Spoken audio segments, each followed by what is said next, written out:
بەڵێ ئازیزان و خۆشەویستان لەگەڵ ئێوەی ئازیزم بۆ درێژەدان بە بەرنمەکانی ئەمڕۆمان بەشی دووەمی بەرنمەکانمان وەک لە سەرەتاشە ئاماژەم پێدا سەبارەت بە ڕووداوەکانی غەزە و کێشەی فەڵەستینە. ئەمە سێهەمین بەرنامەیە لە زنجیرە بەرنمەکانی کۆمونیستەکان لەسەر ڕووداوەکانی غەزە و کێشەی فەڵەستین دەڵێن چی. ڕووداوەکانی غەزە یاخود لە ڕاستیە تاوانی دژە ئینسانی دەوڵەتی ئیسرائیل دەوڵەتی ڕەگەزپەرست و ئەپارتایدی ئیسرائیل لە بەرامبەر خەڵکی غەزە و خەڵکی فەڵەستین بەگشتی بەردەوامە. تا ئێستا ژمارەی کوژراوەکان نزیکی وە کوژرا و بریندار نزیک بۆتەوە لە 30,000 وە ژمارەیەکی زۆر لە خەڵکانێک کە بوونەتە قوربانی بۆمبەبارانەکانی ئیسرائیل لە غەزە لەژێر دار و پەردووە هێشتا دەرنەهێنراون. گەماروی سەر غەزە بەردەوامە بە جۆرێک هەندێک باری خواردن و پێداویستی سەرەکی بەم شارە گەێنرا، بەڵام ئەمە نەک کێشەکەی چارەسەر نەکردووە بگرا بە جۆرێک وەگەوەی کە نەفەس کێشانێک بێ بۆ درێژەدانی زۆرتری کێشەکەەوە بۆ درێژەدانی زۆرتری شەڕەکە. لەم کەین و بیناوەی کە ئاشکرا و دیارە ئەوەیە وڵاتانی غەرب زۆر بە شێوەیەکی زشت و ناشرین پشتیوانی لە ئیسرائیلەکەن لە هەندێک جێگایە تەنانەت خۆپیشاندان بۆ فەڵەستین قەدەغە کراوە و لە هەندێک جێگا بۆتە تاوان ئەگەر پۆستێک لەسەر فەڵەستین بڵاوکەیتەوە پۆلیسیەتە بەردەرگات. چەند فلیمێکم بینی من لە بریتانیا ئەم کارە کراوە، کەسانێک کە عەلەمی ئیسرائیلیان هەڵگرتووە عەلەمی فەڵەستینیان هەڵواستیوە لە ماڵەکانی خۆیان یاخود لەسەر سیارەکانیان محاسبە ئەکرێن. لە ئەڵمانیا ئەسڵەن خەریکی لێپرسینەوە لە مناڵان لە مەکتەب کە ڕایان چێ لەسەر کێشەکانی فەڵەستینوانە بۆی کەوە ئەمە ڕێگایەک بێ بۆ متابعەکردنی بیر و بۆچوونی خەڵک، پرسینی ڕای خەڵک لەوەی کە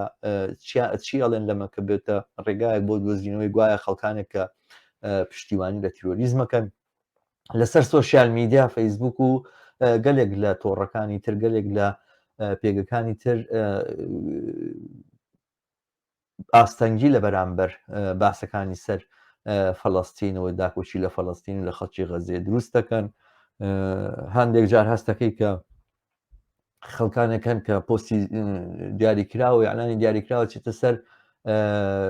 پرۆفایلەکانیان کە ئەم کەسە بەشداری نەکەن بە جۆرێک دنیای غەرب بە جۆرێک پشتیوانی لە ئیسرائیل کردووە کە هیچ سنوورێکی بۆ تاوانی ئەم دەسەڵاتەوە ئەم دەوڵەتە نێشتوەوە. وەلم لاوە بیر و بۆچوونی جۆر بە جۆر لە لای ئێمەش باسەکرێەوەوانەوە. من لەم زیجرە بەرنامانیا زۆرتر پێم خۆشە کۆمونیستەکان بدوێنم. بیر و بۆچوونی جۆر بە جۆر هەیە، جیاواز هەیە و مناقەشە و باسکردن لەسەر ئەم بابەتانە ڕۆشنترمانەکاتەوە و لەم بەرامبەر چییە لەم بەرامبەر چیە زۆر چارە نووسازەیە کە چارە نووسی ژمارەیەکی زۆر لە خەڵکی پێوە بەندە قسەکان و وتەکانی ئێمەش ڕۆڵی خۆیانە بینن. ئەگەر چی کەمن ئەگەر چی لە بە زمانی کوردیش قساکەین لە چوارچێوێکی کەمان قساکەین، بەڵام هەر وشەیەک و هەر دەربڕینێک و هەر قسەیەک و هەر هەڵوێستێک ئەمڕۆ ئەمانە واتای خۆی هەیە. بەرحاڵ لە دوو بەرنامەی ڕابردووە من گفتوگۆم لەگەڵ هاوڕێ مۆئێد ئەحمەد و هاوڕێ عوسمانی حاجی معرف کرد کە هاوڕێ مۆئەید وەک ئەندامی کۆمیتەی ناوەندی بەدیلی کۆمونیستی ڕێکخراوی بەدیلی کۆمونیستی لەگەڵ من بوو. بەرنامەی دووەم سکرتێری کۆمیتەی ناوەندی حیزبی کۆمونیستی کرێکاری کوردستانم لەگەڵ بوو. لەم بەرنامەیەشان من خۆشحاڵم کە لەگەڵ ئێوەی ئازیزە بە خێراتی هاوڕێ عەمار شەریف بکەم. هاوڕێ عەمار شەریف ئەندامی مەکتەبی سیاسی حیزبی کۆمونیستی کرێکاری عێراق. زۆر بەخێر هاتی هاوڕێ عەمار، زۆر سپاس دەکەم کە ئامادە بووی لەگەڵ من بەشدار بی و لەم بەرنامەیە هاوکارم بی. سپاس دەکەم هاوڕێ شەماڵ بۆم دەرفەتە. ببوو لە ماوەیەکی زۆریش ڕاوەستای تا بەرنامەکەی پێشومانین کرد، بەڵام بەرحاڵ ئومێدەوارم ماندوو نەبوو بی و هەر ماندوو نەبی ئەزانم لە کاریش بوو لە کار هاتوویتەوە. زۆر تەقدیرە بۆم سەرباری ماندوو بوون تو ئەوانە ڕازی بووی کە لەم بەرنامە بەشداری من بی بۆ بینەرانی ئازیزم ئەو ڕاستیە یاخود ئەو شتە سەرنجڕاکێشە بڵێم کە هاوڕێ عەمار شەریف هیچ پەیوەندێکی بە کوردەوە نییە بە نەچارە بۆ خەڵکی گەڕەکی کیفاح وە نییە مەدینە شوعلەی بەغایە هاوڕێ عەمار شەریف لە ساڵانی نەوەتەکان کۆتایی نەوەتەکان یان ناوەڕاستی نەوەتەکان هاو بۆ کوردستان ماوەگوێ بوو و لەوێ لە ڕیزەکانی حیزبی کۆمونیستی کرێکاری عێراقا فێری زمانی کوردی بوو. ئەم گفتووەیە لەگەڵ ئەو بە زمانی کوردیەکەین بەڵام دووبارە دیارە لەسەر کێشەیەکە کە پەیوەندی بە پەیوەندیەکی نزیکی بە دنیای عەرەبەوە دیارە پەیوەندیەکی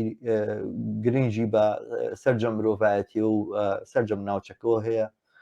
بە ئێمەشەوە کە کوردزمانی و لە کوردستانی. هەر ئەماچی لە ناو بابەتەکانمانەوە باسەکانمانەوە من سەرەتا پێم خۆشە انتیباعی گشتی خۆت لەسەر ئەم سێ هەفتە لە تاوانکاریە دەرببڕیەوە پێم بڵێ بەڕاستی ئەم کێشەیە و ئەم ڕووداوانە ئەبێت لە چ ڕوانگەیەکەوە سیر بکرێت. هەن باز لە ململانی نێوان تیرۆریستەکانەکەن، باز لە ململانی نێوان دوو کەمپی تیرۆریستیەکەن. بەڕاستی ئەم تعبیرانەوە ئەم دەربڕینانە دروستن بۆی کەوا ئێمە لەم بابەتە تێبگەین.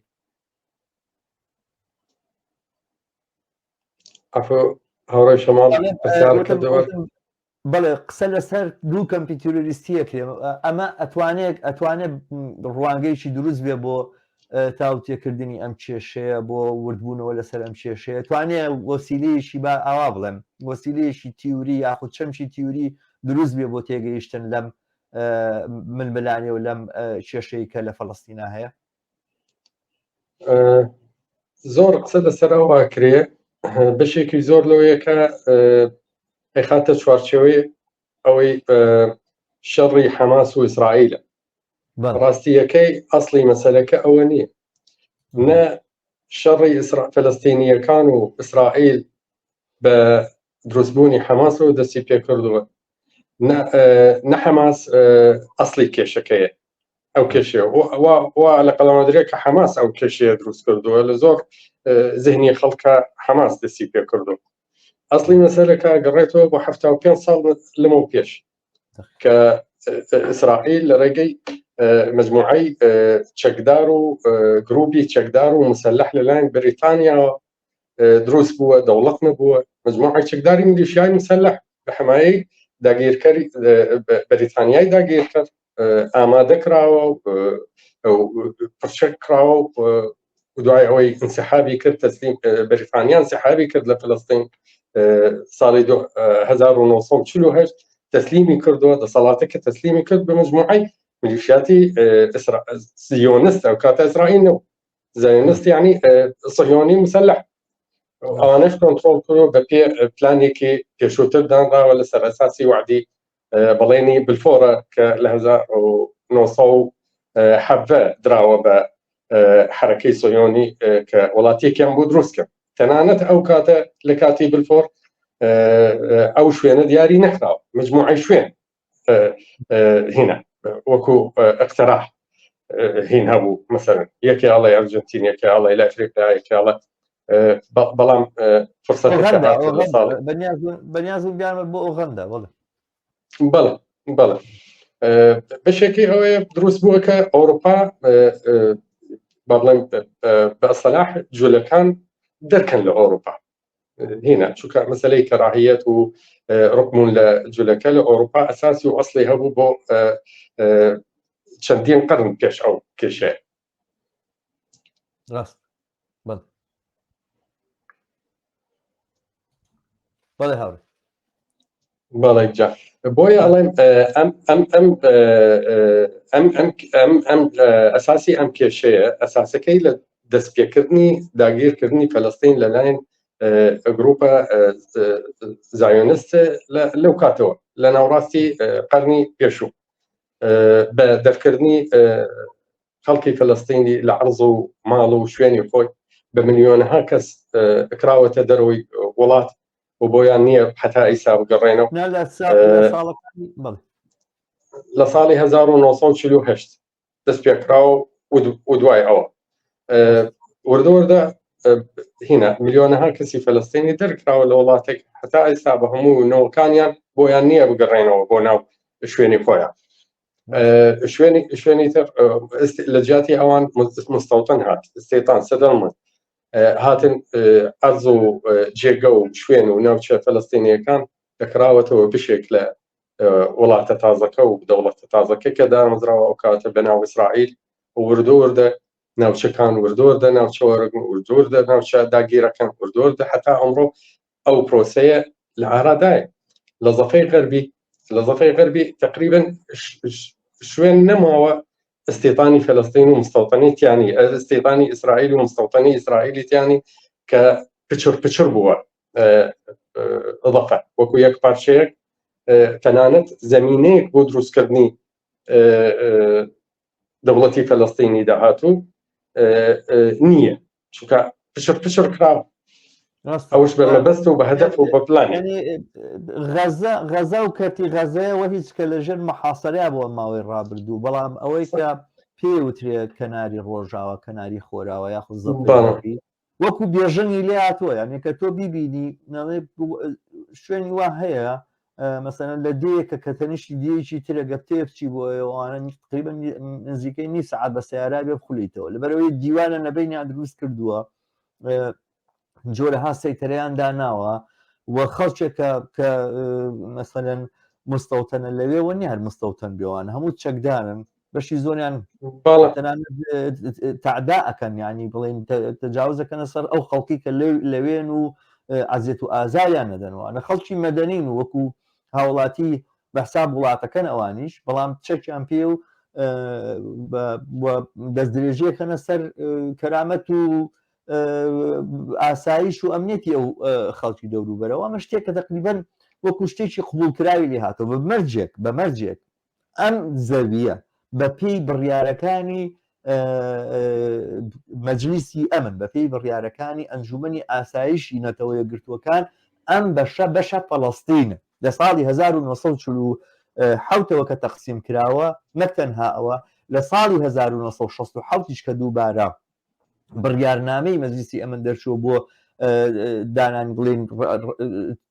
شەڕ ڕاگرتن و کۆتایی هێنان بە شەڕوانە لەو بڕیارنامانەیە لەو بەیاننامانەیە لەو بڕیارانەیە تەسبیت کراوە کە ئەم مەنتیقەی فەڵەستینەوە بە ئیسرائیل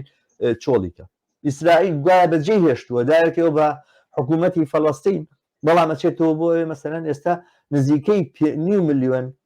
خەڵکی مستەوتەن لەو ناوچەیە جێژی کراون هەمووشیان بەشیشیان هەر چەکداریش بەڵێ هاوڕە شەماڵ خۆی لە ئیسرائیل کەس نییە چەکدار نیە ئللا کەمینەیەکی زۆر کەم یان لە ئیسرائیل هەموو کەسێک لە 18 ساڵ عسکەری دوای ئەوەی مکەلەفیەکەی تەواوکە خدمەی ئیلزامی تەواوکە ئەمێنێ هەتا پیرە بێ ئەمێنێ وەکو جندی احتیاطە هەر وەختێ داوایە کە نەبێت عسکەری ئەمە حقیقەتێکە هەتا جا ئەمانەی مستەوتەنین ئالم سێ هەفتەیە لەوێ تێ دەستی پێ کردووە لە 7 ئۆکتۆبر هەتا ئێستا دەیان کەسیان کوشتووە لە زەفەی غەربی لە کەناری ڕۆژئاوا بە شەرتێ خۆ حەماسیشیش ڕۆژێ لەوێ نەبوو نە حکومی هەبوو نە شوێنی هەبوو نەینە هەفتا کەسیان کوشتووە ئاخر جار کە من سەیری بڵێن هەواڵەکانم کرد هەفتا کەسیان بەس لە زەفەی غەربی کوشتووە بەڵێ جا لە ئیسرائیل لە شوێنە داگیرکراوەکان وەکو قانونێ لە بەرچاوی کامرا هەر کەسێ شوبهەی لەسەرا کارێکی کردووە بەرامبەر ئیسرائیل فەلەستینیەک بێ ئەچن ماڵی باوکیان ماڵی داکێک ئەتەنانەت تەکەرگەنج بێ خانووی نییە ئەچن خانووی باوک و داک و کەسوکاری ئەڕوخێنن لە بەرچاوی کامرا ئەو وەکو قانونێک لەلایەوە کە ئەمە لە هەر وڵاتێکی تر ئەمە بکرێت ئەبێتە بکێشەیەک ئەبێتە زەجەیەک لە ئاستی ئیعلامی و سیاسی و ئەمانوێت کەچی ئەمە ساڵەهایەک دەیان ساڵ ئەم کاراکرێت کەس لە ڕۆژئاوا و لە غەرب و لە هینەوە ئەوانە هیچی هینی ناڕزایەتی دەرنەبڕی بەرامبەرەوە بۆیان احتیادیە و بۆ ئیسرائیل هەموو کارێ بکات نهار ئێستا ئەمریکا لە غەزە ئەکرێ ئەمریکا لە غەزە ئەکرێ هاوڕێ ئەماشتێکی زۆر سەیرە مەسەلەن بە پێی تعریف بە پێی پێناسەکردن تاوانی جەنگی یا تاوانی کاتی شەڕ یعنی چی بۆ نمونە یەکێک لە تاوانەکان ئەوەیە، یەکێک لە تاوانەکانی کاتی جەنگ ئەوەیە کە تۆ خەڵک بە زۆر ناچار پێی شوێنی خۆیان بەجێگەڵن. ئێستا ئیسرائیلەوە نییە خەڵک تاوانداری کا بەمە، ئیسرائیل خۆی ئیعلانی ئەکا بە ئیعلانی کردووە ئەبێ خەڵک لەژێر زەختی قەسب و کوشتارە شوێنی خۆیان بەجێ بڵن بچون بۆ جێگایکی تر. یعنی ئیسرائیل نەک هەر تاوانبار نەکراوە، خۆی ئیعلانیەکا لە من ئەم کارە ئەەکەم بە مەرجێک ئەمە بەپێی مەواسقە دەولیەکان ئەمە خۆی تاوانی کاتی جەنگە کە تاوانی دژی ئینسانیەوە نابێ بکرێ. یعنی ئەمەی کە ئیسرائیلەیکا لە بەرچاوی زەقی دنیاە بەڕاستی گاڵتەکردنە بە هەموو ئەو پێوانە ئینسانیانەی کەوا بەشەرێتی ئەم سەردەمە گوایە لەسەری ڕێکەوتووە بە مافە سەرەتایەکانی ئینسانی زانێ. ئەم بچینە سەر ینی دیارە ئەمە کە باسیەکەین لە چوارچێوەی ینی ئەم کێشەیە کە ئێستا هەیە ئەمەی هەتا تەنانەت تاوانەکانی حەماسیش، حەماس تاوانکاری ئەنجامدا، خەڵکی مەدەنی کوشت و لایەزا خەڵکی مەدەنی دەست بەسەر کردووە. ئینی کردو کەسێک ناتوانێت ینی دوو کەسی خاوەن ویژدان ناتوانن مناقەشە لەسەرەوە بکەنمە تاوانیان نا تاوانە و تاوانێکی ڕوون و ئاشکرایە نەک تەبریرکردن. بەڵام پێویستمان بەوەیە تەفسیری کەین، پێویستمان بەوەیە تێبگەین کە باشە ئەوە گروپێکی تیرۆریستی ئاوا ئەتوانێت تاوانی وا ئەنجام با ئەوانە خەڵکەکە بۆ لی بێدن، خەڵک بۆ بەشداری تیاکە، خەڵک بۆ پشتیوانی لێ ئەکا، خەڵک بۆ لایەزان بە پاوەوانیان نەزانێ، خەڵکی فەڵەستین بۆ باوشی بۆ کردوونەتەوە. خۆ باسەکە هەر تەنها حەماس نییە. ئەمە ئیتر تێگەیشتن لەم مەسەلەیە پێویستی بەوەیە کە بڕۆین بەم تاریخی کە تۆ ئێستا ئاماژەت پێدا بەو تاریخەیە بڕۆینەوە و ببینین میقداری ئەو زوڵم و ستەمەی کە لە خەڵک کراوە، ئەو پەراوێز خستنەی کە بەسەر خەڵکا فەرز کراوە، ئەو حەسارەی کە بەسەر خەڵکا فەرز کراوە، ئەوە ببینین بۆی تێبگەین کە بە هەرحاڵ بەشەر ئاوا لێ بکەی لەم دۆخەیە بیژێنی توانە تاوانکاری لێبەر هەندێ ناتوانانی کەسی پێشکەوت و کەسی متەحەزر و شارستانی لێبەر هەندێنی. ئەمە حقیقەتی دۆخی ئێستای ئەمڕۆی غەزە و فەڵەستینە سەرجە. تۆ ئەیبینی ئەو ڕۆژەمان لێ یەکەم کار هەتا ئاخر کار لەمەی کاری ئیسرائیل لەم سێ هەفتەی ڕابردوو زیاتر هەمووی جەریمەی حەربە بەتعریف و بەکردەوە هەموو جەریمەی حەربە. کوشتنی قەسفی شوێنە مەدەنیەکان، کوشتنی خۆ ئەوانەی کوژراون بە قەسفی و بۆمبارانی ئیسرائیل بەسەر کەرتی غەزە 8,000 زیاتر ئینسان، 4,000 زیاتر لەوانە مناڵ، 1,000 و ئەوەنە ژن. خۆ مناڵ حەماس نین. ئەگەر بە پێ ئەدعای خۆیان ئەمانە شەڕ ڕەگەڵ و کۆتایی هێنان بە حەماس و هێزی حەماس و قدرەتی حەماس، ئەخر خۆ زۆربەی کوژراوەکان مناڵە. ئەوانەی محاسەرەکراون ئاویان نییە، کارەبایان نییە، خۆراکیان نییە، ئەخرشت ئینتەرنێتیان لێ قەتع کردووە ئتصالاتی تەلەفۆنی و مۆبایل. ئەمانە 2,200,000 ئینسان هەمووی حەماس نییە. دوهام ئەمان ئەڵێن لە دعایە ئیسرائیل و دعایە غەربی پرۆپاگەندە خۆیان ئەڵێن ئیسرائیل تیرۆریستە. تعریفی تیرۆریستی ئیسرائیل ئەڵێن حەماس تیرۆریستە. بەپێ دلیلی ئەوان لەسەر تیرۆریزمی حەماس ئەوەیە لە ڕۆژی 7 ئۆکتۆبەر بۆ کارێکی کردەوە بۆ 3-4 سەعات نەخایەت. باشە 75 ساڵ لەکوێ ئەمە کارێکە حتمما مجموعەی ئینسانی مەدەنی تیاچوو لەو کارەی حەماس، مجموعەی ئینسانی مەدەنی تیاچوو. دوهام ئەمانە بەشێکی زۆر لەوانەی مەدەنیان خۆیان بەڕوتیانە ئەخەون. ئەمە بەستم بەجلی ناوەوە داخلی ئەخەون وتیان ڕوتیان کردوێتەوە. وڵاتێکی گەرمە ئاو هەواکەی گەرمە خەڵک بەڕوتی ئەخەوێەوە ئیتر هێناویان. بە هەر حاڵ ئیتر خەڵک کوژراوە، مەدەنی تیاچووە. ئەمەش حتمما کەسێک منش دیفاعی لێ ناکەم، بەڵام لەشەر ئەو هێنانە هەیە. ئەم کارایە ئەگەر مقایسە بکەیت لەگەڵ کاری ئیسرائیل، بۆ کەس ئیدانەی ئیسرائیل ناکا لەوانەیە غەڵ لە تەلەڤیزیۆن و لە پرۆپاگەندە و لە تەسریحاتی سیاسی و لە مواقفی قورآن لە مجلس ئەمن و ئومم متحدە. حەماس بەناوی بە هێزێکی ئەرهابی لە ناوێنن و ئیسرائیلش دیموکراسی و ئینسانیە و ئەوان. ئەمە هەمووی کارێکی هەمووی لەسەر ئەساسی دروست بووە خەڵکوش وردەوە لە هێنا شتێکی مهم هەیە وەختی فەلەستین داگیری کراوە لەلایەن ئیسرائیل و بە پاڵپشتی غەرب هەتا ئەمڕۆ هەتا 2005 حەماس لە ئارادا نەبوو حەماس هێزێک نەبوو دەسەڵات نەبوو باشە کەی حەماس دروست بوو لە چ فرسەتێکە دروست بووە فرسەتێک هات لە بەردەم حەماسا دروست ببێ و هێزێکی ئەبێ لە وەختێکە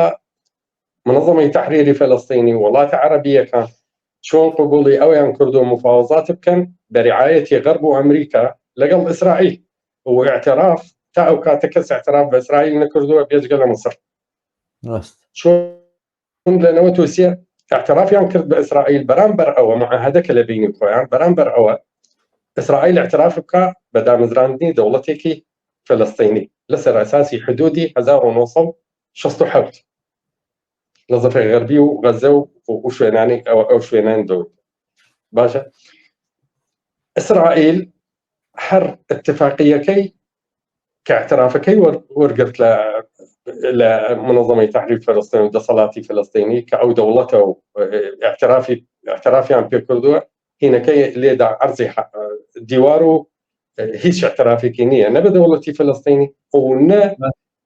بە دامەزرانی ئەو دەوڵەتە و هەموو کارێکی کردووە حتا ئەمڕۆ کە ئەساسی ئەو دەوڵەتە هەڵی وەشێنی لە عەرز لەسەر ئەساسی عەرزی واقع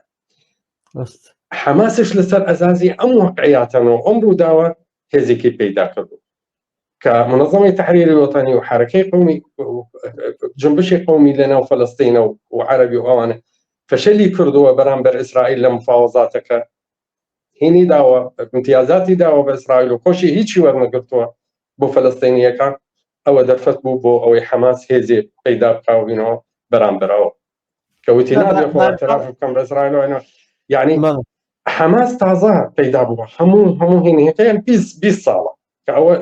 باشە جەرایمی پێشەوە خۆ جەرایمێک ئەکراوە بەرامبەر فەلەستینیەکان حەماس لە ئارادا نەبوو چیە تیرۆریست بوو طبعا حتا هەموو حرەکاتی فەلەستینی لە مێژە هینە بە تیرۆریست لە قەڵەمەت ئەستەن ئەمریکا باست کرد ئەمانی کە لەسەر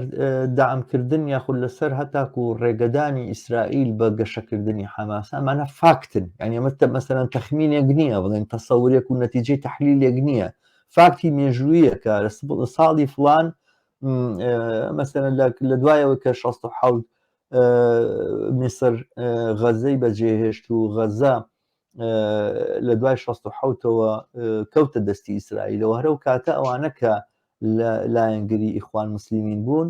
لە غەزەیە بواریان پێدرا فرسەتیان پێدرا کە وەختێک لە ساڵەکانی هەشتایە لە بەرامبەر منظەمەی تەحریرە ڕاوەستایەوە ئیسرائیل ئەو دامەی زۆرتر و زیاتر کرد بۆ ئەم ڕەوتە ئەو قسانەی کە باسەکری ئێستا کە نەتەنیاهۆ بخۆ یەکێک لەو شانازیانی کە یەکێک لەو شتانەی کە وەکو شانازیەک باسێک کرد پێشەوەی کەوا ئەم ڕووبە ئەوە بوو کە ئەو کارێکی کردووە کە حەماس غەزەی بەدەستەوە گرتووە و زەفەی غەربی کەوتۆ دەدەستی منظەمەی تەحریرەوە بەم جۆرە سیاسەتی پەرکەوزاڵبی بەکارهێناوە و شەڕەکەی خستۆتە بینی خۆیانەوە مێشێک بۆ لە مەسەلەن ئەو دەستکەوتانەی کە ناتانیاهۆی خستە پاڵ خۆی کە ئەم دەوری تایە بۆ یعنی ئەوەی کە ئیسرائیل دەوری بۆ لە دروستکردن یاخود نەک لە دروستکردن بەڵام لە ڕێگەدان بە دروستبوونی حەماس و پشتیوانیکردن لێ ئەومانە هەر هەمان ئەو کارانە بۆ کە بۆ نمونە غەرب بەگشتی لە ناوچەکەیا کردوێتی مەسەلەن هاتنی عەرەبستانی سعودی مەسەلەن وەهابیەکان و داعمکردنی وەهابیەکانەوەی کردنیان بەدەسەڵات لە سعودیا هەر بۆ ڕێگەگرتن بووە لە نفوزی رووسای دوای مەسەلەن حربی عالەمی یەکەمەوەوانە بۆی نەگا بە بڵێن ئاوە گەرمەکان دەردیاڵێن ئەوەی کە ناوچە نەوتیەکانی کەندا و ئەوانە پشتیوانیکردن لە خومەینی کە لە بری ئەوەی کە لە شۆڕشی 1970 ئێران چەپەکان تایە دەسەڵات بگرنەوە لە بری ئەوە جمهوری ئیسلامی پشتیوانیکردن و ئەو مەشروعیەتی کە غەرب بە خومەینی بەخشیوانە بووی کەوا ئەو وەکو ڕابەری ئەو شۆڕشەکە لە ئێرانە دروست بوو لە دژی شا بناستێتوانە شۆڕشەکە بکرێ بە شۆڕشی ئیسلامی لە پشتیەوە بەرژەوەندەکانی غەرب هەیە ئەوەی کە لە ئەفغانستانە بینیمە لە بەرامبەر رووسیا دیفاعکردن لە مجاهیدین ئەنی بەگشتیەوەی کە پێوتێ پشتێنەی سەوز بۆ ڕێگەگرتن لە نەفوزی کۆمونیزم و هاتنی بۆ ناوچە هەموو ئەمانە ئەو نەخشەیەن کە مگەر بۆ ئەمریکا و تەواوی ئەوروپا ئەنجامی داوە و ئیسرائیلیش درێژەدانی ئەم نەخشەیە بۆ بەڕاستی لە پشتیوانیکردن لە ڕەوتە ئیسلامەکانە و هێنانی حەماس بەم جۆرە کە لە بەرامبەر منەظەمەی تەحریریە و ڕێکخراوی ئازادی خوازی فەڵەستینا بوەستێتەوە کە ڕێکخراوێکە وەکو بە چەپ و بەلایەنگری لە بلۆکی ڕۆژهەڵاتەوانە ناسرا بۆ ئەمە حقایەتەکەن ئەمانە فاکتن لە ڕووی نەژوویەوە بەڵام ئەمە تۆزێک کە هینە لەسەر سۆشیال میدیای کوردی زۆر جار ئەم باسە ئەکرێتەوە کە ئیسرائیل مافی خۆیەتی کە فەڵەستین بگرێ ئەمە دەوڵەتی نەتەوەیەک کە لەوێ دەرکراوە وەگوایە ئەم نەتەوەیە بە زۆر لەم ناوچەیە دەربەدەر کراوە ئەوانێکی ئێستا هاتوونەتەوە لە ئیسرائیل ئەم دەوڵەتە دروستەکەەوەوانە هاتوونەتەوە بۆ بزێدی لە مێژینەی خۆیان وانە کە وەختی خۆی بە ئین دەرکراون لەبەرەوەمە ڕەوایە و باسەکە لەسەرەوە نییە کە ئیسرائیل هاتووە دەوڵەتێکی لێرە دروست کردووە ئەرزێکی داگیر کردو نە باسەکە لەسەرەوەیە کە عەدالەت ئەمەیە ومە حەق و مافێکە گەڕاوەوە بۆ خۆی لەو بابەتەوە لە ڕووی مێژوویەوە چه تەسویرێکت بۆ ئەمەیە من خۆم زۆر جیبم بۆی کەەوە هەنێک لە خەڵکان بەتایبەت بەشێکیان خۆشیان بە چەپ و کۆنە کۆمونیست و تازە ملحیدوانەژە ناسن دێن دانیشن باسی تەوراتەکەن ئەڵێ نەها لە تەوراتان نووسراوە کە ئەم عەرزە بە نەوەکانی ئیبراهیم دراوە بە میندراوە وەکو بڵێ تەورات کتێبی مێژوویی بێ ئەمە تەورات کتێبی خورافاتە یعنی تۆ تەوراتی هێناوە بۆ مەکەی بەشایەتی تیوریەکی زانستی لەسەر ماف و ئەو شتانەی کە خەڵکی ئیسرائیل یاخود بڵێن میلەتی جوو ناویشێنان میلەت نەکدین میلەتی جوو مستحقێتی زۆر سیر و عەجایبە بەڕاستی ئەم مۆزوعە هەوڕێ شەمال زۆر تەرحەکرێ وایە لەناو ئەوساتی بەتایبەت بەعزی ئەوساتی کوردی و باز تەنانەت لەناو بەشێک لە عەرەب ئەمە باسەکرێ لە دەرەوەش لە ڕۆژئاواوە ئەم ڕوایەتی ئیسرائیل دوهم لەباری دینیەوە تەنانەت لە قورئان و لەوانە ئەو باسکراوە کە ئەوانە هێنا دەوڵەتێکیان هەیە و دوو دەوڵەتیان هەبوو هەردووکیان ڕۆخاونە ئەو باسی کە یەکەم ئەو دەوڵەت ئەوە کە باسیەکان ئەوە 3400 ساڵ لەمەوە پێش آخر 400,000 لەمەوە پێش 3000 ساڵ لەمەوە پێش گوایە ئاشوریەکان چۆن هێنیان ڕوخاندووە دەوڵەتی ئیسرائیل لە فەلەستین گوایە بابلیەکان جارێکی کە چۆن ڕوخانیان ئەمە لەسەر ئەساسی تاریخ ناتوانانی داوای 30,000 ساڵ ناتوانانی داوای هین شوێنێک ئێستا ئەندەلسە بێ ئەبێ عەرەب بڵێ ئەندەلسەوە هی قۆمانە و 700 ساڵی مە حکوممان کردو ئەمە منطق نییە باشە مثلا یان هەند داوای شوێنی تر بکە یان ئەبێ خۆ منگۆلیا ئێستا داوای لە ئەوروپا لە ڕۆما بکە حتا هینی ئەفریقیا و عەرەب و هین و هەموو ئاسیا بەدەستیەوە بوو هەموو ئاسیا و بەشێک لە ئەفریقا و نیوەی ئەوروپا بەدەستیەوە بوو منگۆلیاکان ئەمە منطق نییە دووهم ئەمە وەکو وتت خورافەیە ئەمە هەمووی لە تەورات باسکراوە یەک بەڵگەی تاریخی لەسەر ئەساسی نییە ئێستا کە ئەڵێ بابل ئەساسیە کە ئەڵێ چینی کۆن دەوڵەتی هەبوو هین و ئاساری هەیە و ئەرکیۆلۆجی ثابت کراوە هند و ئەوانە و شوێنی تر میدیەکان لە کوردستان و ساسانی و فارس و هەمووی ئاساری زل و زەبەلاح و هەراماتی مصر و ئەوانە و فڕعۆنیەکان حتا ئێستا هەمووی ئەمانە کەشفیان کردووە لە پێشووتر علمی ئەرکیۆلۆجی بە دەستی عالمی غەربی زانایانی غەربە یەک دلیل نەبوو لەسەرەوەی ئەوان نە لە عێراق نە لە فەلەستین نە لە مصر کە کولی تاریخی جولەکە لە تەورات لەو شوێنان نەبوو یەک دلیل نەبوو تەنانەت زانایانی ئیسرائیلی يعني مثل ژێر قدس هینیان کردووە ژێر عەرزۆیان ئەگەڕێ بدوای بەشێکیان وەکو لە ڕووی علمیەوە نەک لە ڕووی هینە تعەسوب بگەنەوە ئەڵێ نەماندۆزی ئێستاش نەماندۆزی هیچ توان نەدۆزی معقوڵە ئاخر هەموو شتێکە دۆزیتەوە لە مەسر و هینەوە باسێک لەسەر فڵان نەبی حکمی مصری کردووە نەبوو یان لە عێراق هینێکە دوو جار سەبی کراون و هینەوە ئەساسی یەهودیەکان نەبی ئیبراهیم لە عێراق ئەسڵیان لە عێراق ئەوان تەنانەت لە تەورات چۆن دروست بووە ئەوەی بە پێ تەورات ئەو خۆرافەیە چۆن دروست بووە دەوڵەتی ئیسرائیل یەهودا و ناسەرە پیاڵن لە فەلەستین دروست بووە یەشوع چوو نەبیەکەی و قائدی عسکەری خۆیان لە مەسرەوە چوون ڕۆیشتن دوای هینەکەی چەندین دەیان ساڵ با بڵێن لە سەحرایە بوون چۆن بۆ فەلەستین خوا پیانوتووە ئەوە دام پێتان دەبڕۆ چوو فەلەستینیەکانی کوشت کەنعانیەکان کوشتی بەڵام مناڵی نەکوشت دوای خوا لە تەورات محاسبەیەک ئەڵێ بۆ ئەوان نەکوشت ئەڵێ مناڵە ئەڵێ بۆ تەورات باسی ئەوەیە ئەمە حەقانیەتی ئەساسیەوە ناکرێت لەسەر ئەساسی خۆرافە و لەسەر ئەساسی دینی وڵاتێکی بەرچاوی خۆمانەوە لە عاسرێکە نەگەزانین چۆنە من ئێستا زوو ئاوا بێتە خەیاڵم و بیرم خۆوە هیچ ئەگەر بەپی ئەم منتیقە بێ ئەبێ ئێستا ئەمریکیەکان مەسەلەن سوکانی ئەسلی لە ئەمریکا لە کەنەدا شەروە لە کەنەدا و لە ئوسترالیا و نیوزلەندا و هەموو ئەمانەی کە بە ئینگلیزی قساکەنەوەوانە دەریان کەن ئەمریکای لاتین هەموو ئیسپانەکان دەرکەن مەسەلەن لە پیرۆ ئەوانەوە خەڵکی ئەسلی سوکانی ئەسلی ئەوێ نەیتیڤەکانە بێ خەڵکی ئەوانی کە بە سپانی قساکەن یاخود ئیسپانی نوانە ئەوانە هەموو لەو ناچانە دەرکەن یا مەسەلەن بۆ نمونە ئێمە هەولێر ناوەکەی تری ئەربیلە ئەربیلیش ئەرپەئیلۆیە ینی معلوم و دیار و ئاشکرایە کە کلد و ئاشور و ئەوانەیە لە تەنیشتەوە مەسەلەن عینکاوەیە بۆ نمونە کە خەڵکی بڵێن کلدانی ئەوانە لەوێ ئەژین بێنە بەر چاوت مەسەلەن خەڵکی ئەنکاوە هەموو کلدانەکانی دنیا هەمویان بانکەن بۆ هەولێر و خەڵکی هەولێر ناوە دەریانکەن ینی بە کوشتار نەک بەهین دەریانکەن بڵێن چی بڵێن وڵا ئەمە هەولێر شوێنی 2000 ساڵی ڕاستی حقیقەتەوە قەڵاکەیان ماوە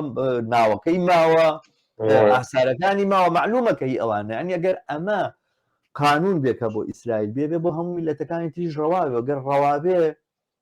ڕەنگە بەشێکی زۆریەوە کە پێوترێ کوردستان ئەمڕۆ لە خەڵکی کوردزمان پاکتاو بکرێ پاکتاوی ڕەگەزی تا بکرێت هەموو دەربکرێت لەبەرەوەی ئەگەر ئەمە منتیقە بۆ ئیسرائیل بۆ بەرحاڵ بچینە سەر باسێکی تر کە من پێم خۆشە لەسەر مێژووی ئەمڕۆی ئەم سەردەمە قسە بکەین کە زۆر کەس ئیسرائیل بە کۆمەلگایشی متەمەدین و عەلمانی و دەوڵەتێکی دیموکراتی و مافی مرۆڤ و ئەمانە ئەناسێ لە بەرامبەرە دەوروبەرەکەی تاوانبارەکات یاخود نەک تاوانبارێکە حقیقت باسەکە کە دژی دیموکراتین و دژی مافەکانی ئینسان و ئەمانەوە ئەم بەرامبەرچێ بە جۆرە لە جۆرەکان بە بەرامبەرچەی قیەمی غەربی لەگەڵ قیەمی شەرقی ئازانێ بە بەرامبەرچەی ئازادی خوازی و ئازادیە فەردیەکان و فەرهەنگی نوێی غەربی لەگەڵ فەرهەنگی کۆنی شەرقی و مەسایلی ئاوایە ئازانێ لەم بابەتەوە ڕای تۆ چییە؟ من ئەڵێمەوە ئەوە بۆ چوونێکی پوچە داوای لێ بۆرد نەکەم لەم هینا ئەم هینی با بڵێن مدعی یا بڵێن نوێنەرانی دیموکراسی و دیموکراسی غەربی خودی ئەوانە لەسەر ئەساسی دیموکراسیەتی خۆیان دیموکراسی بۆ بەشێک لە خەڵک تەنانەت بۆ هەموو خەڵکی بەریتانیایان کە هەموو خەڵکی فەرەنسایان بۆ تەبەقەیەک بۆ تەبەقەی حاکم بۆ تەبەقەی سەرمایەدار هەموو خەڵک یەکسان نەبوو دووهەم ئەم وڵاتە دیموکراسیانە بۆ ماوەی 500 ساڵ 300 ساڵ ئەو گەورە دیموکراسیەکان با بڵێن وڵاتانی غەربی و بە ئەمریکاشەوە ئەمان گەورەترین جەرایمی ئیبادەی تاریخ یان هێنا ئەنجامدا لە هێنا لەگەڵ سوکانی با بڵێن خەڵکی ئەسڵی ئەمریکا و شەمالی و جەنوبی لە ئەمریکا و کەنەدا و ئەمریکای جوانی هێنا ئەوانی هیسپانیک و لاتین لە ئەسترالیا و لە نیوزلەندا ئەمانە ئیبادە کراون ئەوەی ماوە لێیان ناتوانانی بڵێ لەوانەیە لە سەدا 5 لە سەدادا معقولە 5 قار با بڵێن 3 قارڕە بەو هەموو خێرات و هێنەوە تەبیعی خەڵکی زۆرینەوە ئەو ئاساوەرەکەم ئارکێۆلۆجی ماوە لە ئەمریکای جەنوبی مایا و حەزارەتی مایا و حەزارەتی غیر و غیر و غیر حتا ئەمڕۆ ماوە کەواتە ئەمانە معنا خەڵکانێکی وڵاتیان هەبوو جەمعیەتێکی سوکانیان هەبوو هینیان هەبوو بەرهەمیان هەبوو لەباری کەڵچەر و لەباری ئۆکۆنۆمی و هەموو ئەمانێ ئەمە هەموو ئیبادەکراوە باشە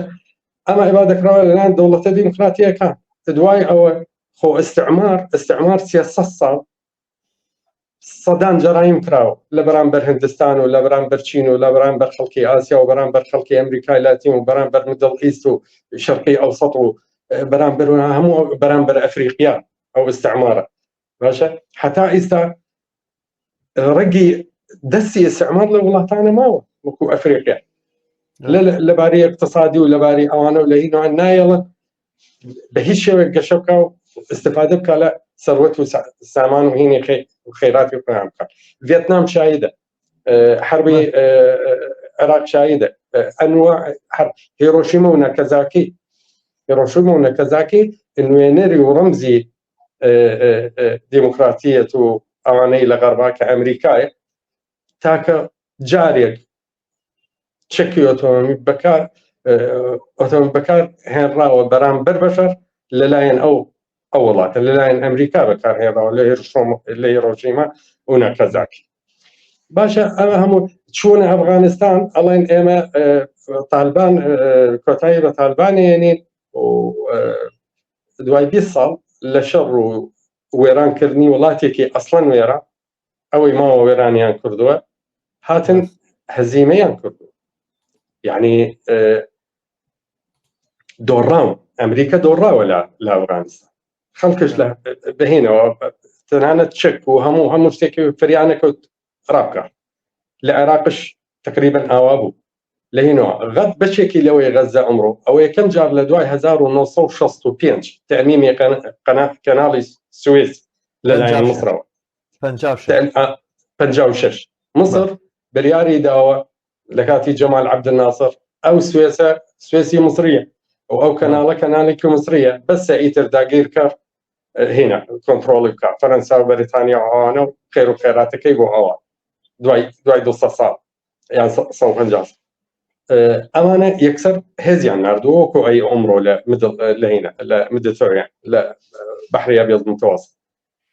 هێزیان ناردووە فەرەنسا و بەریتانیا و ئیسرائیلش هێرشیان کردوتەوە سەر بورسعید و سەر ئەوانەی شوێنە کەنارەکانی بەحر هنا شەڕێکیان دروست کردووە لەگەڵ لێیاندا لە مصریاندا باشە ئەمانە یعنی هەموو ئەو کارانە ئەم وڵاتیان کردووە ئەمڕۆ هاتن دوای 56 هێزێک نەرێدراوە هێزێکی بەحری و هینەوە نزیک فەلەستین و نزیک مصر و نزیک ئەوانە ئەوە ئەم جارە ناردیان چەندین جار عەرەب لەگەڵ چەندین جار وڵاتە عەرەبیەکان شەڕیان هەبوو لەگەڵ ئیسرائیل لە 67 و لە حتا و 30 و لە هینە هێزیان نەناردووە وڵاتە غەربیەکان بەڵام ئەم جارە هێزیان ناردووە هێزی عەسکەریان ناردووە بارجە و ئوستۆلی بەحریان ناردووە تەیارەیان ناردووە ئەنواع ئەشکال و هینە چەکیان ناردووە هەموو شتێکیان ناردووە ئەوە ڕایان گەیاندووە ئەمە دلیلی ضعف و هەزیمەتی غەربا و بەتایبەت ئەمریکا لە کولی عالم ئەمە ئەترسن نەک لەم هەزیمە جزئیانە ئەترسن لە هەزیمە گەورەکەیە لە داهاتووە ئەوەی سین ببێتە هێزی یەکەم ئەوەی رووسیا ببێتە هێزی دووەم ئەوەی ئەمریکا ببێتە هێزی سێهەم و هێزی هینە ئەمە بۆیە لە ئۆکرانیا بەو شێوەیە زۆر تند و هین و ئاوا بەرامبەر رووسیا ئەڵێن ئەبێ رووسیا بدۆر نەک مەبەستیان ئۆکرانیا نییە مەبەستیان دۆڕانی رووسیایە ئەم جارەش کە هاتنە ئاوا بەم شێوەیە تەنانەت کەسێک وەکو باست کرد کەسێک با پشتی حەقی فەلەستینی بکە بڵێ شەڕ بوەستێ ئەچن بەدوایەوە لە ئەوروپا و لە ماڵ و بەدوایەوە هینەوە مراقەبەیەکەن و لەوانەیە بیدەن بە مەحکەمەوە کۆی لە فەرەنسا بۆ تەنانەت بۆەوەی دژی شەڕی ئیسرائیل بەرامبەر فەلەستینیەکان ئێستا خەریکی ئەوەن لە ئۆکرانیاش بەرامبەر رووسیا ئێستاش بەرامبەر فەلەستینیەکان هێزی عسکەری ئەنێرن، خەڵکیش ئەوەی دفاعی لێ بکە، لە ئەوروپاش محاسبەیەکەن و محاکمەیەکەن. ئەوە دلیلی ضعفە و دلیلی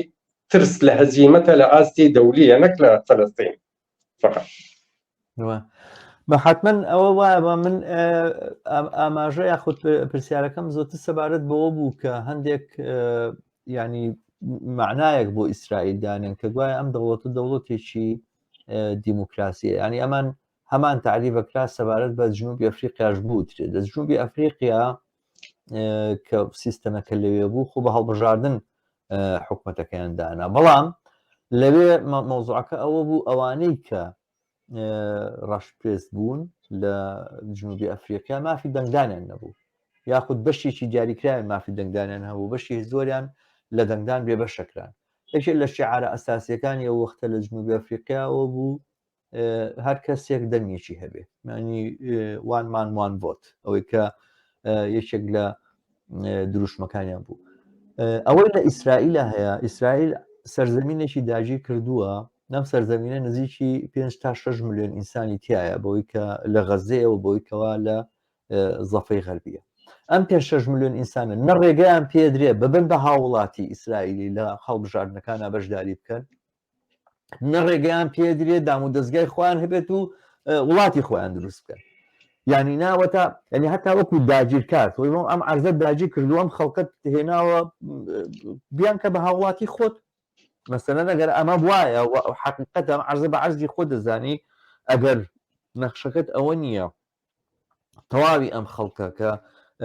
باب و باپیریان لێرە لەدایک بووە، یان نەک باب و باپیر چەند 100 ساڵە لەم نیشتیمانە لەم زەویە ئەژین و ئەوان و خەڵکی ئەم ناوچێن و لێرە ژیاونەوەوان، ئەگەر نەخشەکە دەوەنی ئەمانە دەرنەکەی، ئەگەر نەخشەکە دەوەی دەوڵەتێک دروستکەی بۆی کەوا لێرە ئەو خەڵکی لێرە ئەژی دەیفەرموو بیان کە بە هاوڵاتی. دیارە ئەمە قبوڵ ناکە ئیسرائیل. لە هەمان کاتە باشە ئەو زەویانەی کە هی ئەوان اعترافت پێ کردو بەپێی مەواسیقەکانی بەپێی یاسای نێودوڵەتی زەوی خەڵکیشتن ڕێگان بێن دەوڵەتی خۆیان دروستکەن، ڕێگە بەمەژ نادا. یعنی نا جۆرێک دۆخێک کە ئیسرائیل خەڵکی فەڵەستینی تیان ڕاگرتووە، ینی شتێکی زۆر زۆر تایبەتە لە دنیاە، هیچ شوێنێکی دنیا شتی ئاوان نییە. ینی ئێستا بۆ نمونە ئەمریکا ڕۆیشتووە هینی کردووە، بڵین ئینگلیزەکان ڕۆیشتون ئەمریکایان داژی کردووە، پاش ماوەی دیتر ئەوانەی کە دانیشتوی ئەسلی ئەو ناوچێن بە حاڵێستا بوون بە هاوڵاتی تر، هاوڵاتی ئەو شوێنن هاونیشتیمانین و لە هەڵبژاردنەکانە بەشداریەکەن و وەکو هەر هاوڵاتیشی تر. بەڵام ئەمە ئیسرائیل ڕێگە بەمەژ نادا. وەجگە لەوەی خەڵکەوەی بیرەچێتەوە سەن ئەم دەوانەی ئەو دەمانەی کە بڕیار دراوە دەوڵەتی ئیسرائیل دروست کرێ، ڕێژەی خەڵکی جوو لە فەڵەستینە لە کۆتاییەکانی 1970ەکانە لە 200 ئەو کۆمەلگایە بووە. ئەنی وا ئەزانم لەوانەیە لە عێراقا نیسبەتەکەی زۆرتر بوو بێتا لە فەڵەستی، لە 200 ئەو مشتەمە. پاش ماوەیەکی دوور و درێژ لە هیجرەت و لە هاتن و لەوەی کە خەڵکیان هێناوە و خەڵک لە ئەوروپاوە کۆچی کردو بوو، ئەوێ نیسبەتەکەیان بۆ بە لە 110. یعنی لە حربی عالەمی یەکەمە، پێش حربی عالەمی یەکەم نیسبەتی این کاتی وعدی بەلفۆر لە 110 خەڵکی هین بووە، خەڵکی فەڵەستین بووە. ئەمانە ئەو ڕاستیانە کەینە. اینجا ئەم دەوڵەتەکە دروست بووە، دەوڵەتی ئەم لە 110ەیە و ئەوانن کە لە هەر شوێنێکی دنیاوە بە حکمی ئەوەی کە بەشێکن لە خەڵکی جوولەکە و خەڵکی جوو بەو معنایە ئەتوانن هاوڵاتی ئێرە بن. بەڵام خەڵکانێک کە لێرە ئەژین ناتوان هاوڵاتی بە ئەمە ناتوانانی بە هیچ جۆرێک لەگەڵ دیموکراسی و لەگەڵ قیەمی مافەکانی مرۆڤ و مافە غەربیەکانە هاوتایکەیتەوە. ڕاستە لە ناو زیندانەکانی ئیسرائیلە خەڵگەتوانێ مەحامی هەبێت و توانێ پارێزەری هەبێ و ئەو شتانەوە لەوانەیە لە سوودایە کەس نەزانێت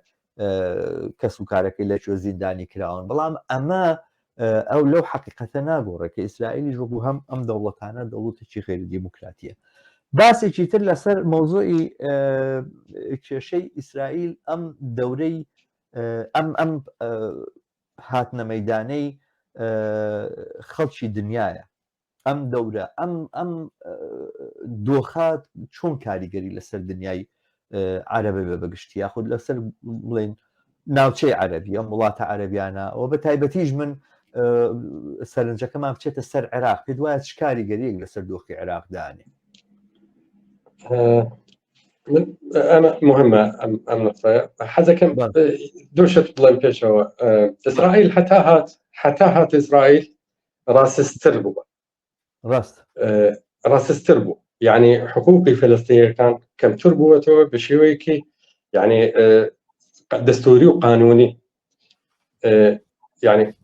آخر ذلك نتنياهو هاتو حكومة يمينية كي بيستوبيان صلموا بيش حتى عمره هر يمين لإسرائيل حكم كردون راس روية كان وراسيستا كان باشا أوان هيني عندر كردو دصل زياتر لما بيش هيني عن قانونية كان در كردو كدولتي إسرائيل دولتي يهودية دولتي يهودية كان يعني أبارتايدك كباسكرا بيشوتر اعتراضك را لسري خویان بە قانون تەسبیتیان کردو بە دەستور تەسبیتیان کردو وڵاتی کەسیتر نییە وڵاتی بەس یەهودیەکانە خودی تەل ئەبیب و ئانە کە عەرەب ئەڵێن ئەوە باشە ئیسرائیلە باشە اعترافەکەن کە ئەوە ئیسرائیلە پێشەوەی 67 داگیرکراوە هەموو ئیسرائیل باشە خودی ئەوەی خۆ عەرەبەتیایە حیفا عەرەبەتیایە ویافا عەرەبەتیایە و تەل ئەبیب عەرەبەتیایە و هەموو ئەو شوێنان ئەمانە بەپێ ئەو قانونەکە دەریان کردووە ئەمانە هاوڵاتی دەرەجە یەک نین چونکە وڵاتەکە وڵاتی جوولەکانە فقط باشە ئەمە یەک دووهەم ئێستا هاتن باس لەوە ئەکرێ ئیسرائیل تاکە وڵاتێکی کە دیموکرات بۆ چییە دیموکراتی حقوقی ئینسان ئەپارێزیە بۆ چییە ئەپارێزیە ئەبێ باس لەوەکەن کە باسم کرد پێشووتر بۆ چییە بۆ کەموو ئینسانێ یان بۆ بەشێک لە بەشەرەکانە تەنانەت لەناو ئیسرائیل بەشێکی زۆر ئینسان بێدەنگە کراوە معتەرضە بەرامبەر ئیسرائیل بەپێ عەقیدە یەهودی نەک ئەوانەی سیاسین و ڕاستن هەر کەسێکی ئەرتۆدکسی یەهودیە دژی قیامی دەوڵەتی ئیسرائیل لەوە تێبوو هەتا عمرۆ چونکە بەپێ عەقیدەی خۆیان ئیسرائیل نابێ ببێت ئەللا لە ڕێگەی نەبیەک دێت خوا عینێرێ نابێ جارێکی کردتر هەڵسێ پێیان ئەو دروستکردنی ئیسرائیل لە ئەساسەوە مخالفی عەقیدەی مهم يعني أما كل إسرائيل موضوع إسرائيل كاريكي سياسية لأساسه راسستة حتى هاتوا بهز تربوة راسست تربوة وهين تربوة جاء أنا لسر هنا مسألة هذا جهانية كان أما خالقي مهمة أم جارة أما حتى كانوا هشتا كانوا تنانت نوتكان نية يعني بغلين لنوتكان وموبايل وإنترنت وأوانت دەستی پەیدا بووە سەتەلایت پەیدا بووە ئەتوانی تەلەڤیزیۆنی خەڵکانێکی و وڵاتانێکی کە و بە زمانی خۆت گوێ لێ بگری ئەمە نەبوو پێشووتر ئەمریکا و بەریتانیا و فەڕەنسا و ئەوروپا ئینسان فقط کەناڵە وڵاتەکەی خۆی ئەبینێ یان کەناڵی ئەوروپی ئەبینێ کە ئەوەش بەدەستی چییە بەدەستی هێزە گەورەکانە و ئەعلامی سەر بە سیاسەتی ڕسمی حکوومەتەکانە ئێستا ئەمە گۆڕاوە بۆیە ئێستا ملیۆنەها ئینسان هاتۆتە دەرەوە ئەم جارە ملیۆنەها ئینسان هاتۆتە دەرەوە لە ناو جەرگەی لەندەن و بەریتانیا و فەڕەنسا و ئەڵمانیا و ئوسترالیا و ئەمریکا و کەنەدا دفاعەکەن لە حەقی فەلەستینیەکان حەقیقەتەکەیان زانی و ئەزانین کە ئەمە هێزێکی داگیرکەرە و سیستمێکی ئەپارتاید ئەم قسانەیەکە خەڵکیستا پێشووتر ئەوە نەبوو کەسانێکی زۆر کەم لە نوخبەیە ئەو شتانە ئەزانن ئێستا بووەتە وەعیەکی شبهی عامە کە ئەوەش زۆر مهمە ئەمە هەنگاوێکە بۆ هەیزی جەماوەری ئەم حەڵی قەزیەی فەلەستین دەست هێنەکەی کلیلەکەی بەدەستی جەماوەرە نەک بەدەستی بایدن و ماکرۆن و ئەوانەوەی هێزی جەماوەر ئەگەر نەیە لە عالەمە لە خودی غەربا و لە شەرقا و لە کولی دنیای نەیەتە پشت ئەو قەزیە کە حەڵێکی عادلانەی بێ زۆر زەحمەتە حەل ببێ بەشەڕش حەڵش نابێ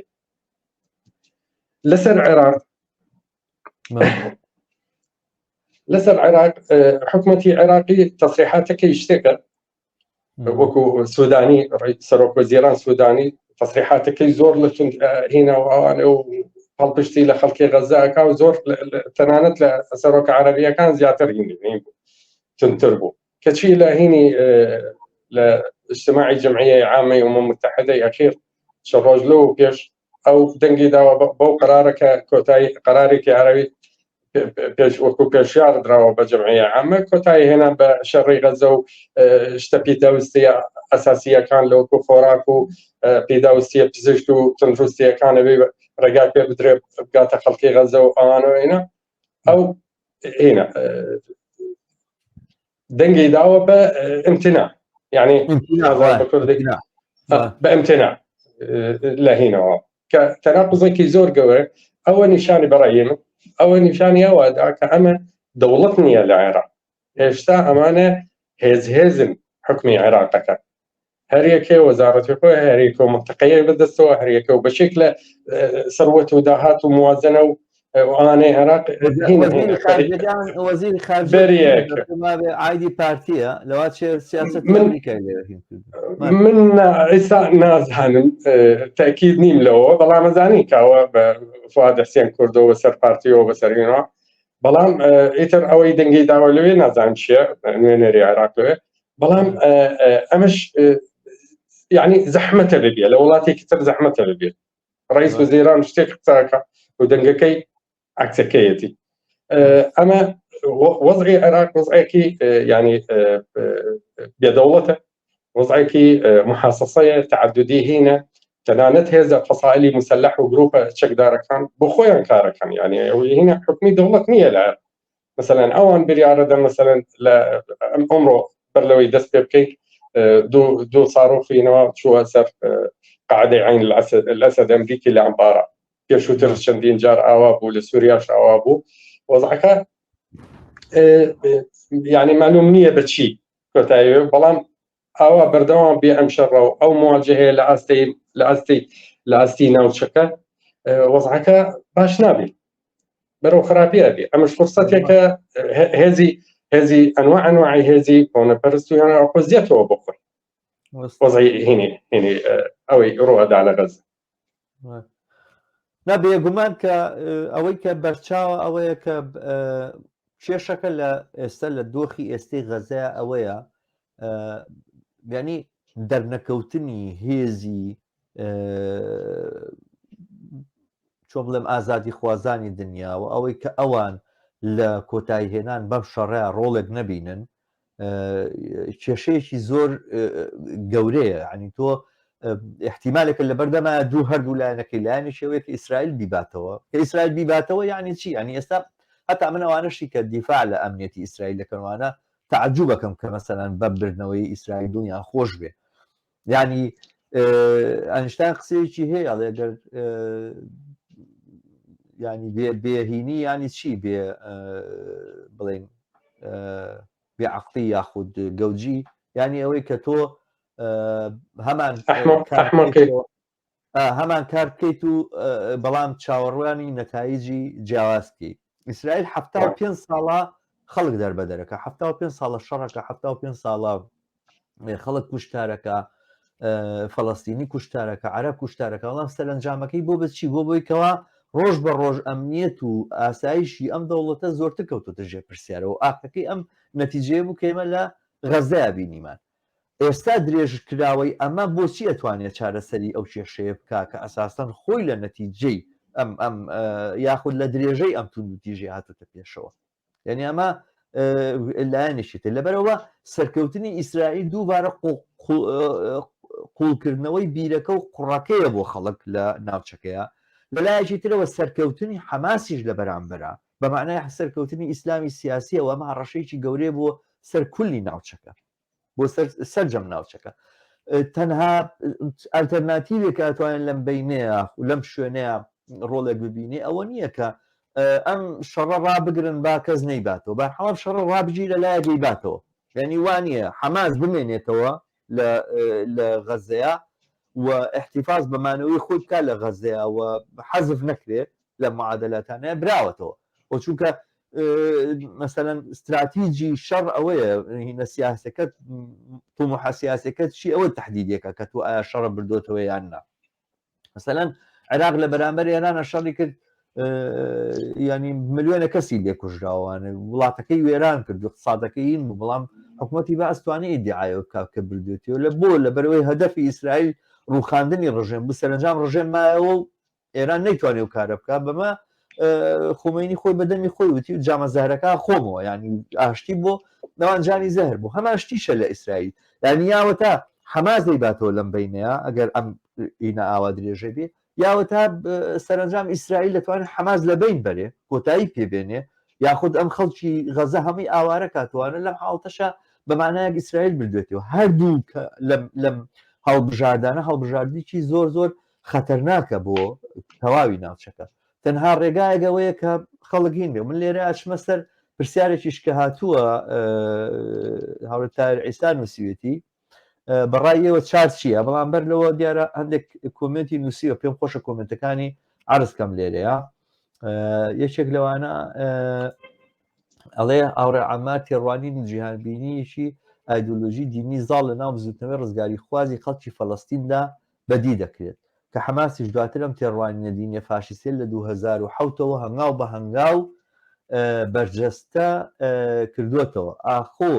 لەژێر کاریگەری زاڵی ئەم تێڕوانینە دینیە زاڵەدا چارەسەری کێشەی فەڵەستین لە قەیرانێکی قوڵدانیە درێژەکەی ئەمێ مەبەستمە بڵێم تێڕوانی نەدینیەکە لە ناو جوڵانەوە کۆخ کە حەماسی ژۆگە ڕێکخراوی تروریستی نوێنەرایەتی سەرسەختی ئەم مەیلە دەکات بە هیچ جۆرێک بوونی یهودی وەک دەوڵ لە ناوچەکەدا قبول ناکات ئەی بەڕای ئێوە چار چییە بەرحاڵ باسەکە لەسەرەوەی ئێمە لە بینی دوو ئەلتەرناتیڤە یەکیشیانەوەی فەڵەستینە ئەوەی کە ئیسرائیلەکەیڵێن ئەمەی تریشیانەوەی حەماسە بەڵام ئەسلی مەوزوعەکە لێرەیە شتێکی تر لە ئارایە و ڕەوتێکی تر لە ئارایە بۆ لە ڕابردووە و بە بڕای من ئەوە ئێستا ممکنە فرسەتی ئەوەی بێت کە بێتە پێشەوە ڕایەوە چییە ئێستا ئەوەی ڕوبڕووبوونەوەی ئیسرائیل و من ناوێنێم عبادەیە ئەمە شەڕ نییە شەڕ بەرام بێت شێ حەماس چێتی ئەگەر مقایسەیە بکە مقارن کەیت لەگەڵ ئیسرائیل و هەموو غەرب لە پشتیا هەموو غەرب لە پشتیا فعلا عبادەیە یعنی بالضبط منی ژەمەیە لەوە هین بمەوە ینی ئەو وشەی شەڕە بەڕاستی بەکارهێنانی وشەی شەڕ بوو ئەمە حەماس ئەمفاقی هەیە واتوانێ حتا هینەکەی ئیسرائیل هێزی خۆی هێنا ئەپارێزیەوە هێنەوە ئەوەی لە خان و ماڵ و هینەوە و جادە و خەستەخانەیە کوژرێ خەڵکی بێدفاع ئەمە عبادەیە شەڕی عبادەیە لەلایەن ئیسرائیل و غەرب لە پشتیا بەرامبەر خەڵکی فەلەستینی لە غەزە و کولی فەلەستین هینە ئەمە یەکەم دووهەم من قەلەقم نییە لە بەرامبەر ئەوەی چێ ئەدۆڕێتەوە و چێوە حتمما یەکێکیان ئەیباتەوە هەردووکی هێزێکی نەمن بەشێکم لەو هێزێ نەمن تەئییدی هیچ کامێک لەو هێزەیە بەڵام خۆ من لە ناو فەلەستین نیم حتا بڵێ من هێزێکی خۆم دروستکەم ئەبێ واقعی سەیری مەسەلەکە بکەم یەکێکیان بەدەستی منیش نیە یەکێکیان ئەدۆڕێ و یەکێکیان ئەیباتەوە مەسەلەکە ئەسڵیەکەی من قەلەقم نییە لەوەی ئێستا حەماس ئەمێنێتەوە هێزێکی گەورەتر ئەوێ لەینەوە ئەمێنێتەوە وەکو هەر وڵاتێکێکە خۆ ئەوانەی حکومەکەن ئەمڕۆ لە دنیا خۆ لە حەماس باشتر نین سەیری مدڵ ئیست بکە و سەیری شەرقی ئەوسەط و سەیری وڵاتی زۆر هێنەوە لە دنیا هەرڕێک وەکو ئەوان بەعکسەوە لەژێر حکمی حەماس خەڵک ئازادترە لە هەندێک وڵاتی زۆر دەوڵەمەند و زۆر هێنەوە ئەمە حقیقەتە بێجگە لە کێشەی شەڕ و پێکدادان و ئەمانەوە هینە ئەمە حقیقەتە مەسەلەکە ئێستا ئەوەیە مەوزوعی شەڕەکە مەوزوعی دەرکردن ئەیانەوەی خەڵکی فەلەستینی لە غەزە هەموو غەزە دەرکەن لە وڵات بڕۆنە مەسر و بڕۆنە ئەوان پلانەکە مەسەلەی کێشەی حەماس و حکمی حەماس بۆ منطقەیە ئەمە کێشەی خەڵکی فەلەستین ئەمانە خۆیان حەڵیەکەن وەکو ئەوەی ئەمریکا کاتی خۆی هات وتی عێراق چەکی هێنا لە پێشاوتی هێنا وتی ئەوە زوڵمی شعبی خۆیەکە ئەوە لە کورد لێدا ئەباشە کاتی خۆی کە لە کوردی لێدا و خۆیشتانەوت لە مەجلس ئەمن و لە جەمعی عامە و متحدە لە حەڵەبجە و لە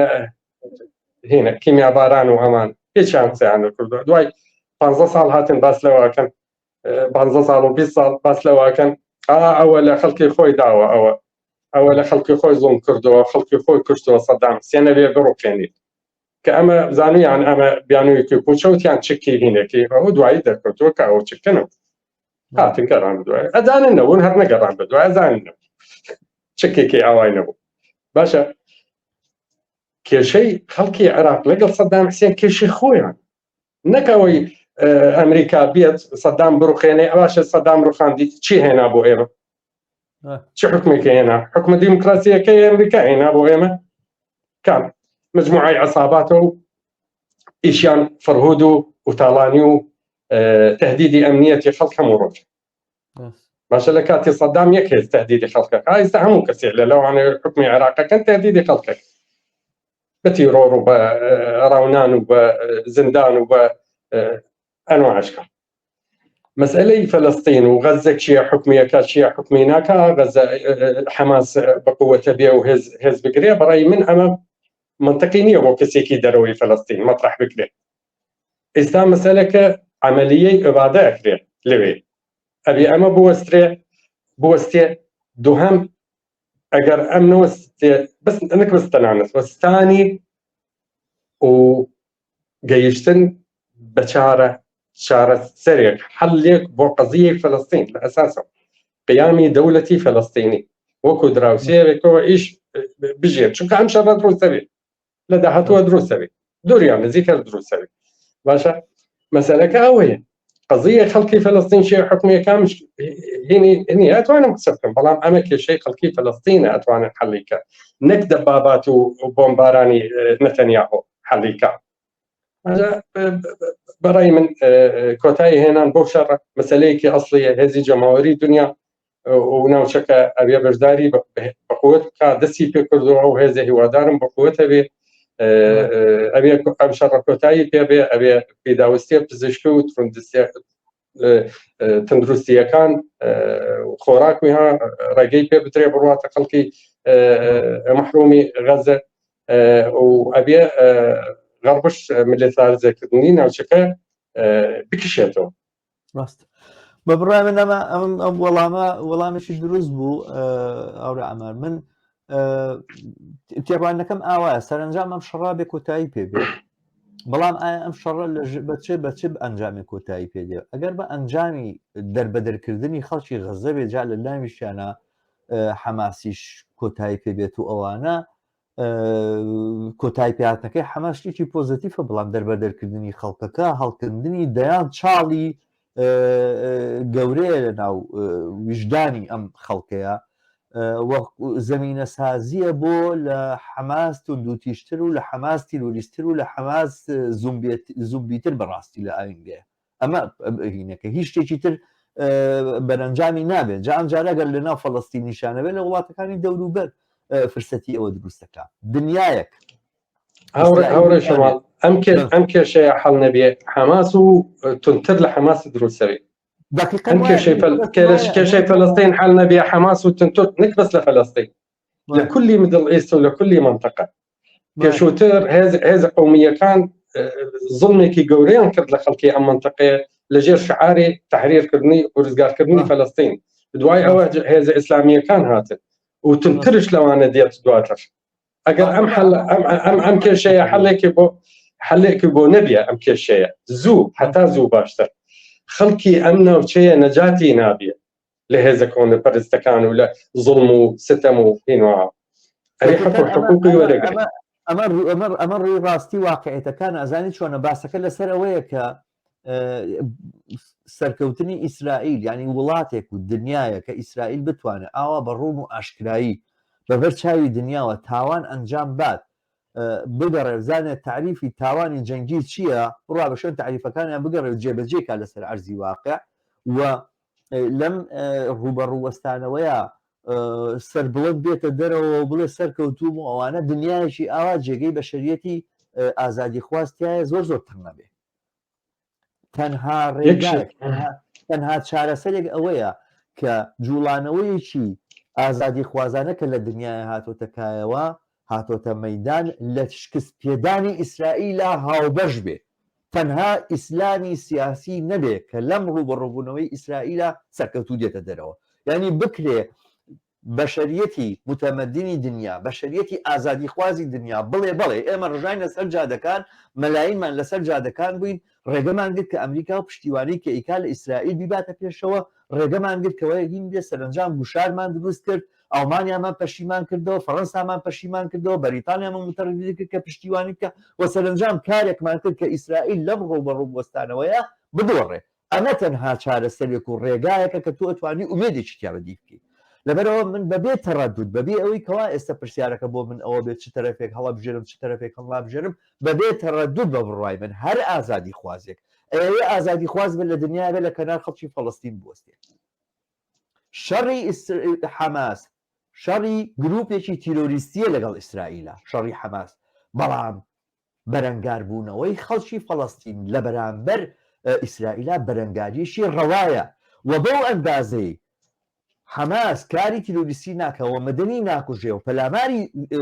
سەربازەکانی ئیسرائیلەدا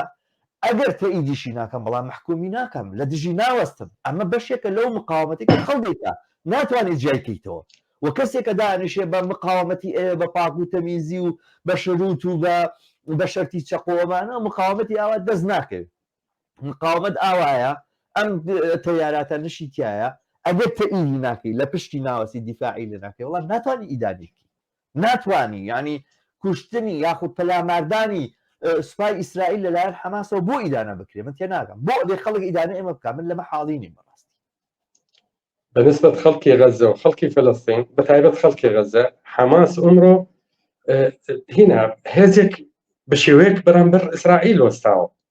ئیتر ڕەجعی نییە هێزێک نییە لەناو ئەو منطقەیە بەرامبەر ئیسرائیل بوەستی ئینسان وەکو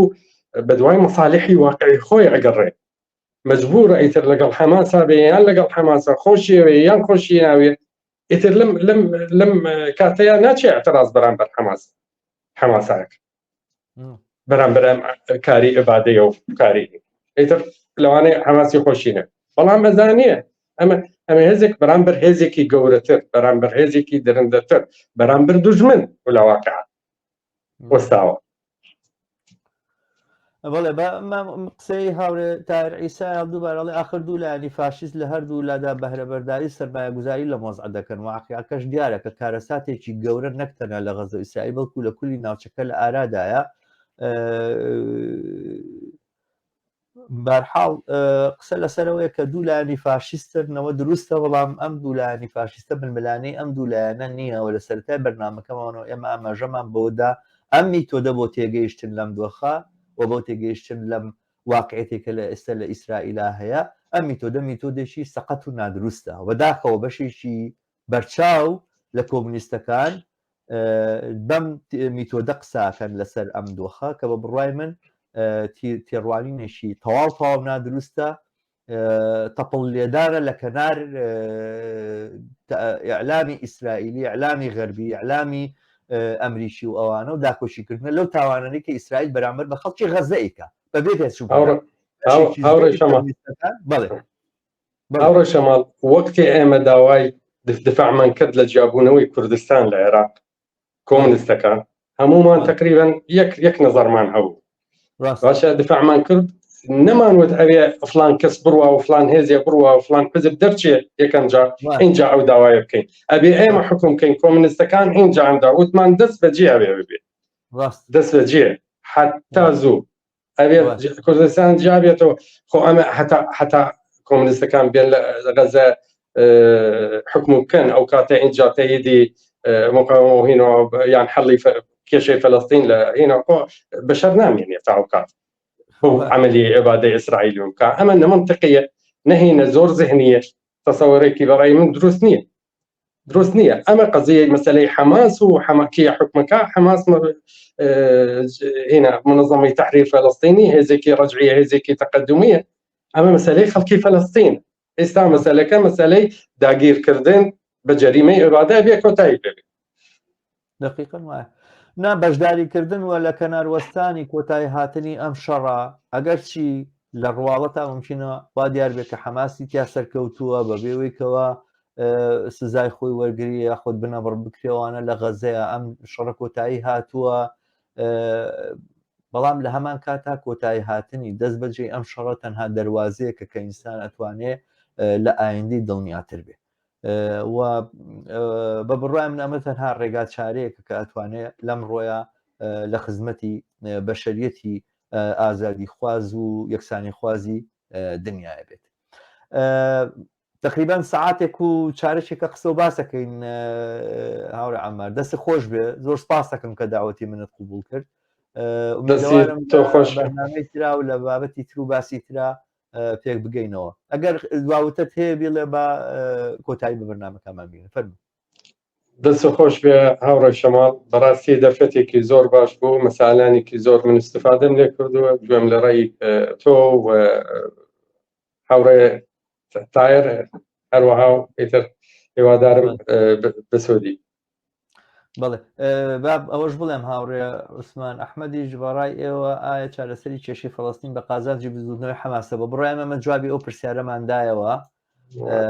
با ئەوانەمان لە دوای گلەیمان لێ نەکەن هاوڕێیان بڵێن باستان نەکردووە هەروە ئەم هاوڕێژە لە حەماس تیرۆریستە هاوڕێ تافگا ئەمەش هاوڕێکترین وایە حەماس تیرۆریستە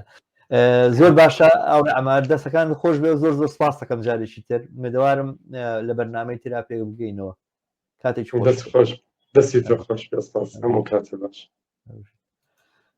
بەڵێ هاوڕێیانی عزیز بەم جۆرە هاتیینە کۆتایی بەرنامەی ئەمجارشمان کە لە دوو بەش پێک هاتبوو بەشی یەکەم سەبارەت بە ناڕەزاییەکانی مامۆستایان و فەرمانبەران بوو لە کوردستان و بەشی دووەمی سەبارەت بە ڕووداوەکانی غەزە و کێشەی فەڵەستین بوو داواکانین لە ڕێگەی سۆشیال میدیای خۆتانەوە لینکی ئەم بەرنامانە